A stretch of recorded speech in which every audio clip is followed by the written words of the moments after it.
गुहा में पाचन बताया गया है, यानी मुख गुहा में भोजन को दांतों द्वारा चबाकर लार मिलाई जाती है। यानी जब कोई मनुष्य भोजन को करता है, भोजन तो करने की बात ही खत्म करो, यदि कहीं पर मिठाई की दुकान पर या फिर आजकल तो मोमोज फिंगर रोल वगैरह ज़्यादा फेमस है, तो यदि उसकी दुकान पर पहुंचता है तो वहीं बाहर पर ही उसकी लार बनने लगती है।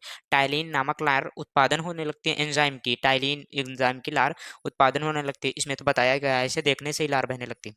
हाँ, तो बताया गया मुख गुहा में भोजन के दांतों द्वारा चबाकर लार मिलाई जाती है। यानी जब हम लोग भोजन करते हैं तो लार जो आती है तो उसी को दांतों द्वारा, दांत हमारे 4 प्रकार के होते हैं, जो कि चौड़क, अग्र चौड़क इसी प्रकार से होते हैं, तो मैं उसे अगले पार्ट में बताऊंगा। तो भोजन को दांतों द्वारा पीसकर लार मिलाई जाती है।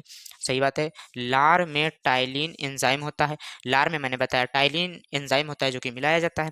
एंड यह जटिल अणुमंड पर क्रिया करके उसे सरल अणु शर्करा में बदल देता है। यानी कि जब हम भोजन का अणु लेते हैं, यानी कि टुकड़ा लेते हैं, तो बड़ा होता है।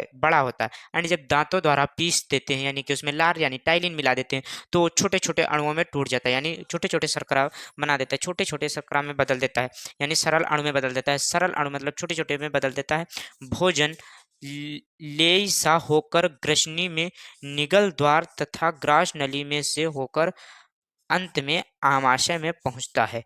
यानी भोजन लेय सा होकर, जब हम लोग भोजन करते हैं तो उसमें लार वगैरह मिलाई देते हैं, तो लेय यानी पेस्ट टाइप, यानी जैसे टूथपेस्ट होता है उसी प्रकार पेस्ट टाइप, यानी लेय जिस प्रकार लेय चिपकाई जाती है उसी प्रकार भोजन को हम लोग बना देते हैं अपने मुंह, मुख गुहा में ही। मुख गुहा का पाचन बताया जा रहा है, मुख गुहा में पाचन किस प्रकार होता है, हमारे मुख में पाचन किस प्रकार होता है। तो सबसे पहले भोजन को दांतों द्वारा उसको छोटे छोटे टुकड़ों में तोड़ लेते हैं, यानी दांतों द्वारा उसको उसमें लार को मिला लेते हैं, टाइलिन नामक एंजाइम को मिला लेते हैं, जो कि छोटे मुख गुहा में पाचन बताया जा रहा है कि जो कि छोटे यानी बड़े अणु को छोटे अणुओं में बदल देता है।